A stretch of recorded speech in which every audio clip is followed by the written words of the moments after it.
오늘 1부 예배 하나님의 말씀은 아모스 1장 1절에서 2절까지 말씀입니다.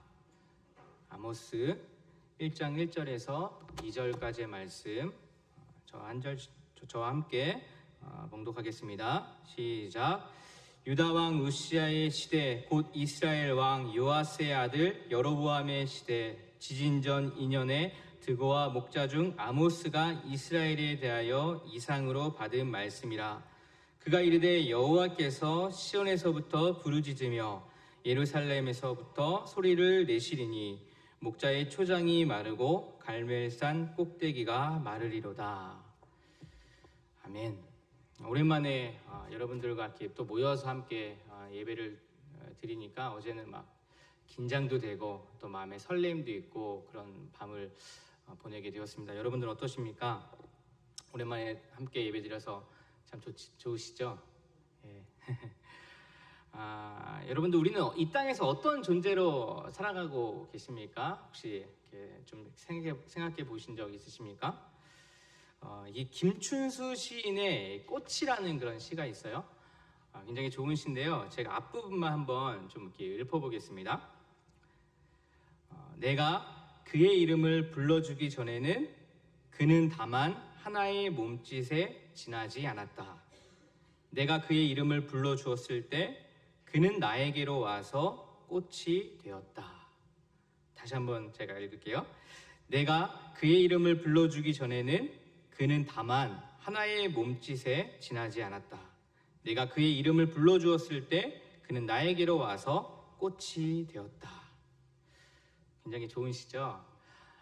우리는 아마 오늘 아침에도 누군가를 이렇게 부르거나 또 누군가로부터 아마 불림을 당한 적이 있을 것입니다.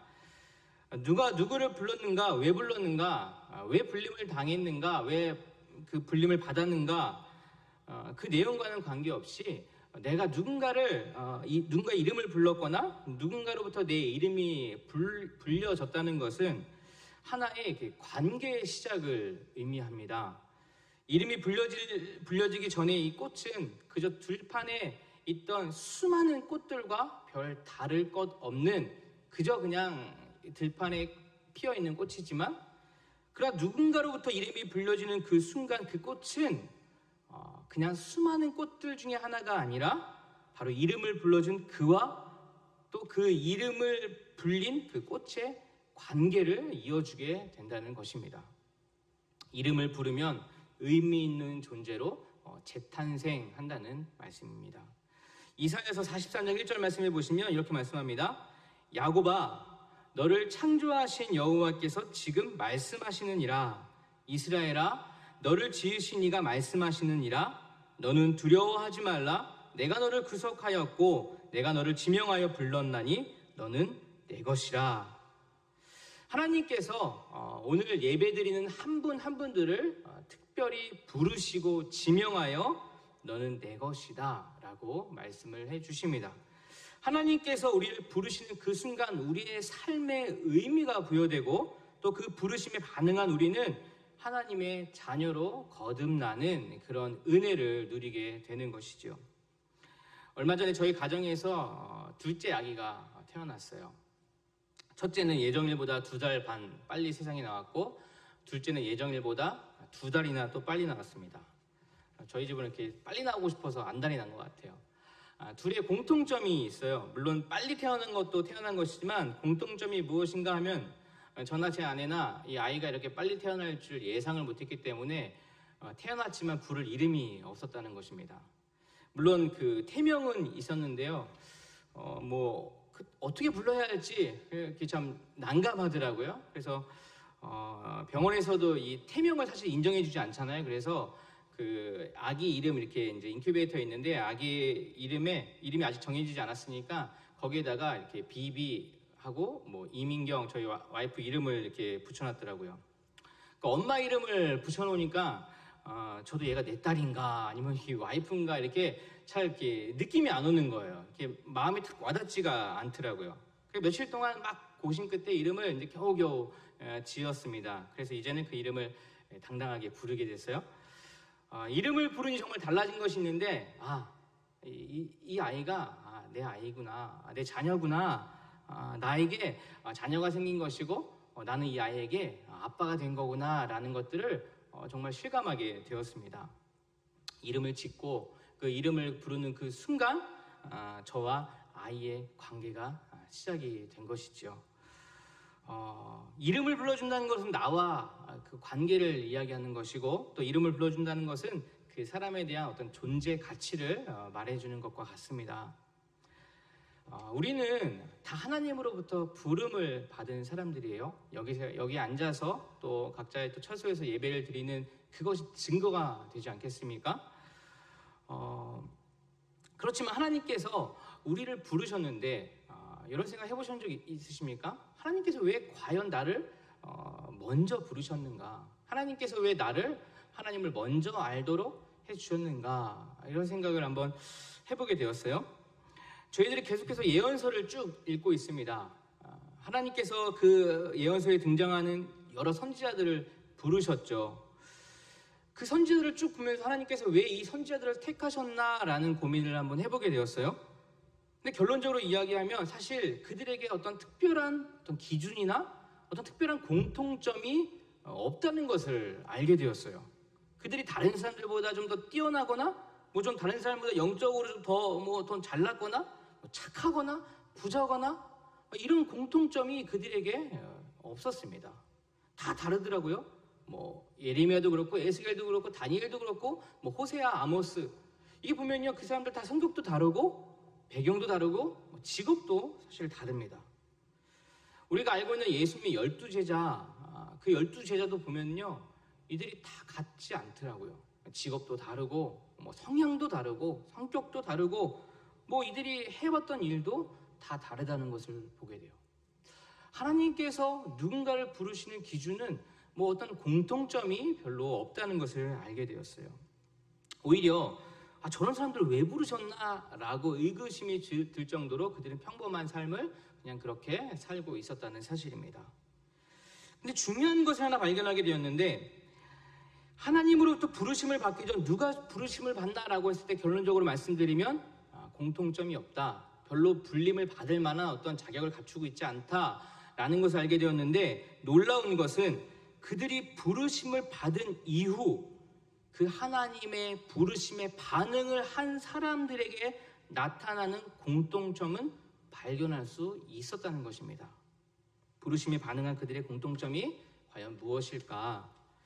하나님의 부르심에 반응한 그들은 하나님의 마음을 공감하게 됩니다.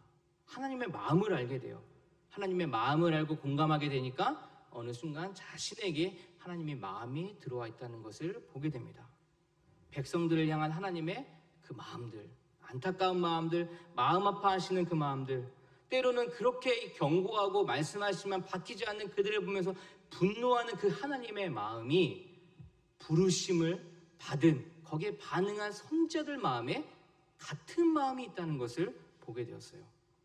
예수님의 제자도 마찬가지 아니겠습니까? 처음에는 다 제각각이었어요.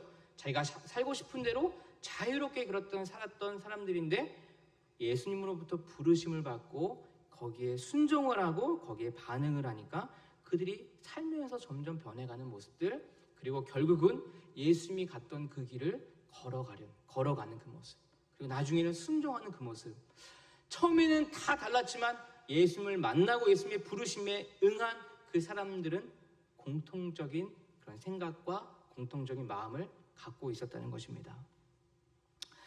우리가 계속 읽은 예언서의 그 선지자들을 부르시고 그들에게 소위 임무라는 것을 하나님은 맡기십니다. 부르심을 입은 선지자들, 그 언어를 잘 살펴보면 그들의 그 언어 가운데 하나님의 마음이 그대로 녹아있는 것을 보게 되죠. 선지자들이 이야기하지만 마치 하나님이 이야기하는 것 같은, 선지자들이 그렇게 부르짖지만 하나님께서 부르짖는 것 같은 느낌을 우리는 읽으면서 받게 되는 것입니다. 오늘 이 시간에는 오늘부터 시작된 아모스 말씀을 통해서 하나님의 부르심에 반응한 사람들이 어떻게 변해가는지를 한번 나눠보려고 해요. 먼저 아모스가 어떤 사람인지, 어떤 배경의 사람인지 처음이기 때문에 한번 그 아모스에 대해서 좀 알아보려고 합니다. 그리고 아모스는 어떻게 반응하였는지 한번 살펴보려고 해요. 아모스 어떤 사람입니까? 아모스가 활동했던 시기 1절에 나오지만 유다 왕 우시아와 이스라엘 여로보암 2세 때 활동했던 선지자입니다. 이 두 왕의 통치 기간이 40년 이상이었어요. 비교적 그 당시 두 나라는 좋은 관계를 유지하고 있었습니다. 전쟁에서 승리하고 또 영토 확장의 결과로 그들은 경제와 부를 누리고 있었어요. 특별히 이 북이스라엘은 이게 다윗과 솔로몬 이후에 제2의 전성기를 누리고 있다고 할 만큼 굉장히 풍요롭고 어떤 좋은 시대를 살고 있었습니다. 특별히 주위에서 괴롭히는 나라도 없었고요. 이 아모스가 살던 곳, 이 드고아라고 되어 있죠. 드고아의 목자라고 되어 있는데 그가 소개된 것을 보면은 그가 곧 유다 사람이라는 것을 알게 돼요. 왜냐하면 이 드고아가 남유다에 있었거든요. 예루살렘에서 한 16km 정도 떨어진 아주 조그마한 그런 마을이었습니다. 분명히 남유다 출신이고 거기서 삶을 살고 있었는데 왜 하필이면 북이스라엘에 가서 그 하나님의 예언을 받들고 그렇게 선포했던 선지자가 되었을까요? 사실 그가요 이렇게 뭔가 선지자나 아니면 제사장이나 어떤 종교적 지도자나 이런 사람이 아니었어요. 다른 선지자들과 좀 다른 모습이었죠. 그냥 평범한 자리에서 그냥 자기의 삶을 살고 있었던 사람이었습니다. 목자 또는 목축업을 하는 사람이라고 그렇게 전해집니다. 이 아모스란 이름의 뜻은요, 무거운 짐진 자라는 뜻을 가지고 있어요. 부르심을 입고 그의 이름처럼 하나님의 말씀을 가지고 그런 영적인 짐을 지고 하나님의 말씀을 선포했던 그런 사람이에요. 그래서 아모스를 정의의 선지자라고 이렇게 부르기도 하죠. 이 아모스란 이름의 뜻은 무거운 짐진 자, 짐을 들다라는 그런 뜻을 가지고 있습니다. 정말로 그 이름처럼 하나님의 짐을 나누어 드는 그런 존재로 쓰임을 받았던 인물이에요.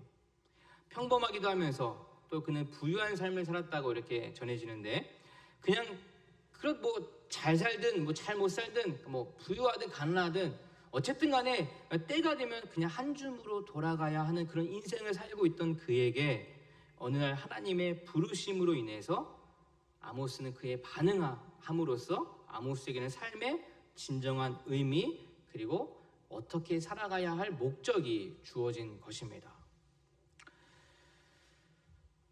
그에게 하나님의 말씀이 임하고 그는 그것을 성실하게 전했습니다. 하나님의 말씀이 임했다. 하나님의 말씀이 우리 삶 가운데 임했다. 그것은 무슨 의미일까요? 하나님의 부르심이 있다는 건 무엇일까요? 그것을 의미하는 것이 과연 무엇일까? 무엇이 남유다에 살고 있던 그에게 북이스라엘까지 와서 하나님의 말씀을 선포할 수 있도록 했던 것일까? 오늘 그것을 두 가지로 살펴볼 것인데요.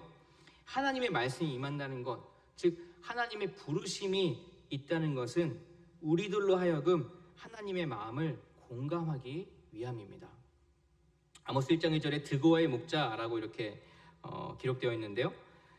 드고아의 위치는 아까도 말씀드린 것처럼 예루살렘과 또 베들레헴과도 가까운 위치에 있는 곳입니다. 남유다에서 자랐던 사람이에요. 그러나 그가 말씀을 전하는 무대는 북이스라엘입니다. 이 북이스라엘 여로보암 2세 때 어쩌면 너무나 풍족하고 세상적으로는 굉장히 행복한 삶을 살고 있을 것 같은 그런 삶을 사는 사람들에게 남유다 사람이 가서 갑자기 이 사회가 어쩌고 정의가 어쩌고 이런 하나님의 말씀을 전하는 것은 사실 쉬운 일은 않았을 것 같아요. 예언자, 선지자라고 하는 사람들은 하나님의 말씀을 전하는 사람들입니다. 단순히 어떤 보여준 상황을 그냥 전하는 것이 아니라 하나님의 그 아픈 마음, 하나님의 어떤 그 애절한 마음, 하나님의 그 분노, 하나님의 열정을 공감하고 그것을 그대로 자기의 생각이나 자기의 기준이나 이런 것들을 넣지 않고 그저 하나님의 그 마음과 말씀을 전했던 사람을 바로 예언자, 선지자라고 하죠. 남유다에서 자란 그가 북이스라엘에 가서 하나님의 마음을 전할 수 있던 것은 그가 하나님의 부르심에 적극적으로 반응했고 또 반응한 그에게 하나님의 마음이 어느 순간 임했기 때문에 그 하나님의 마음을 공감할 수 있었던 것입니다. 공감한다는 것은 굉장히 중요한 것 같아요. 왜냐하면 공감한다는 것엔 특별한 힘이 있기 때문입니다. 2절 말씀을 다시 한번 같이 읽어볼까요? 2절 말씀 시작. 그가 이르되 여호와께서 시온에서부터 부르짖으시며 예루살렘에서부터 소리를 내시리니 목자의 초장이 마르고 갈멜산 꼭대기가 마르리로다. 2절 말씀에 여호와께서 시온에서 부르짖으시며 라고 표현을 하고 있어요. 여호와께서 부르짖다. 좀 생소하지 않습니까? 사실 성경에 여호와께서 부르짖었다라는 말씀은 좀 이렇게 많이 나오지 않아요. 이런 표현이 거의 없습니다. 여호와께 부르짖다라는 표현은 우리가 들어본 적도 있고 읽은 적도 있지만 여호와가 부르짖다라는 그런 표현을 좀 찾기가 어렵습니다. 하나님의 부르심에 응답한 그 아모스는요, 이스라엘 백성을 향한 그 하나님의 이 포효 같은 그런 부르짖음을 들었다는 거예요. 어쩌면 부르심에 그 반응하지 않았던 사람이라면 하나님이 부르짖는 것을 공감하지 못할 수도 있어요.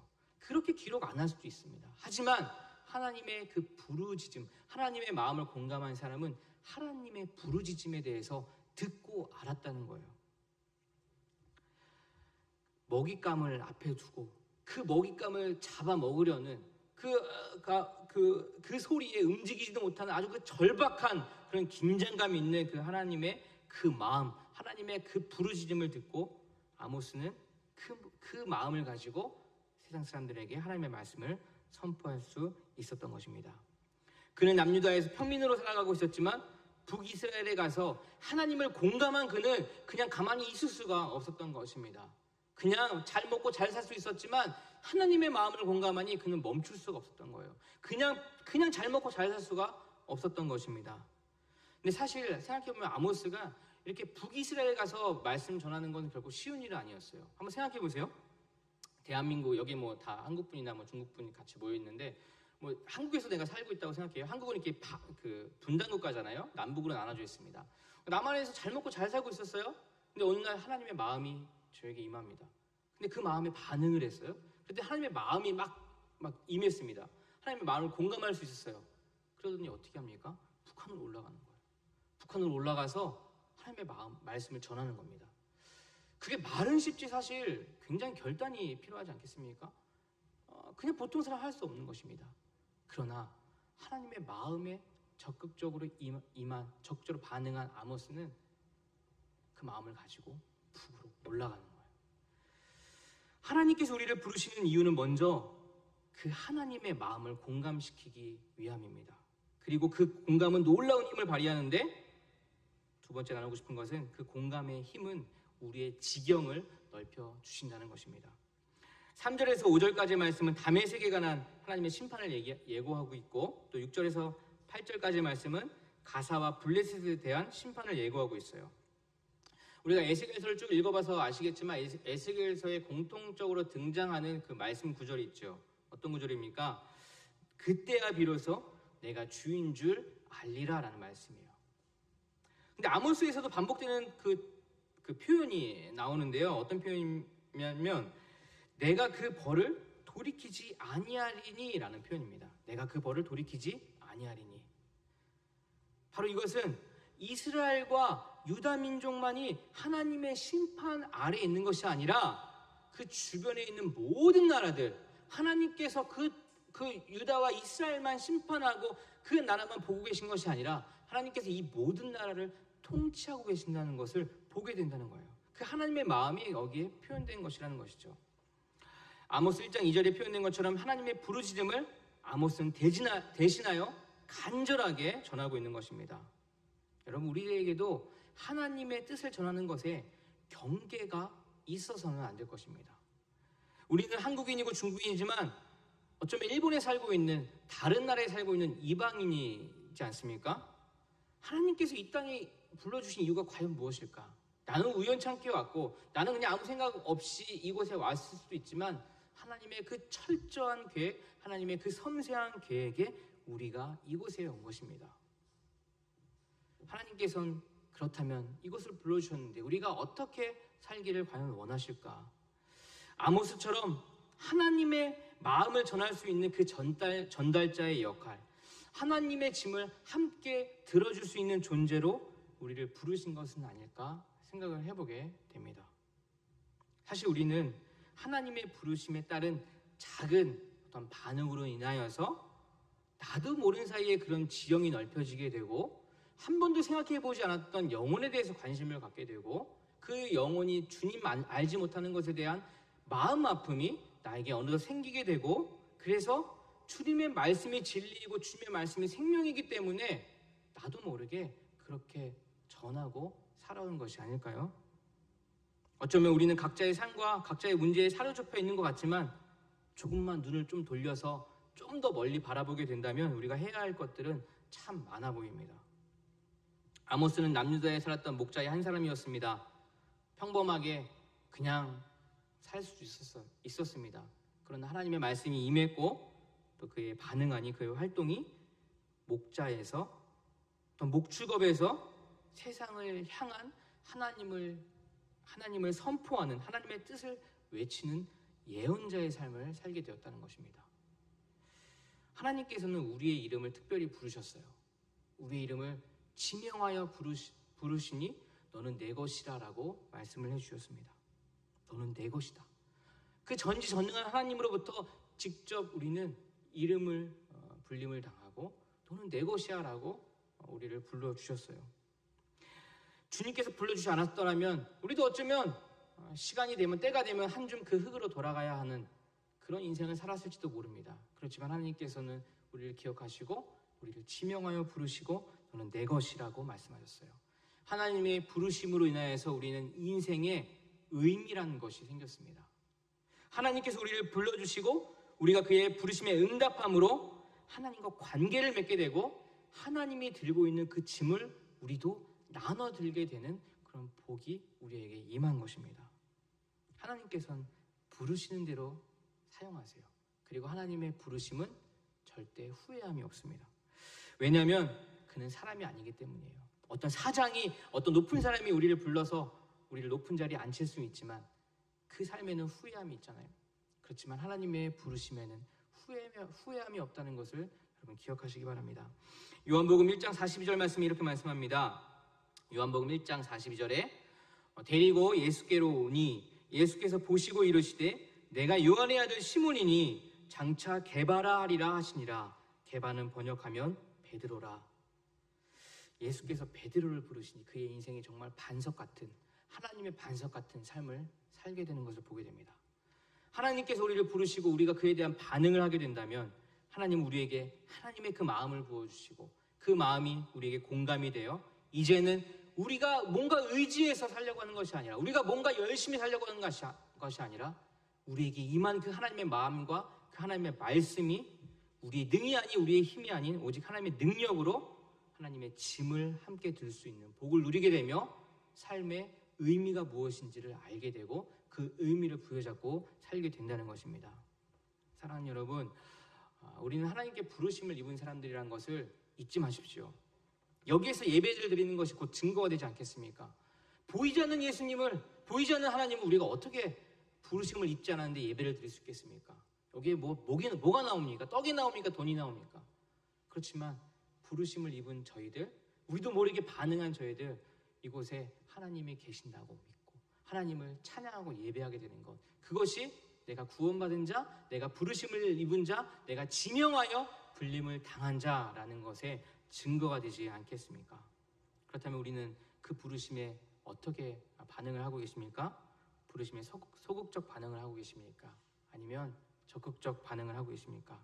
바라기는, 기도하기는 하나님의 부르심에 좀 더 적극적으로 반응하기를 원합니다. 그리고 그 하나님의 마음을 공감하고 그 공감의 능력으로 우리의 지형을 넓혀주시고 우리의 시선을 넓혀주시는 그 하나님을 찬양하고 하나님의 말씀을 붙들고 하나님의 말씀을 받들고 그 하나님의 마음으로 우리가 하나님의 그 삶을 살아가기를 원합니다. 그 길을 여러분들 함께 걸어가기를 주님의 이름으로 기도합니다. 기도하겠습니다.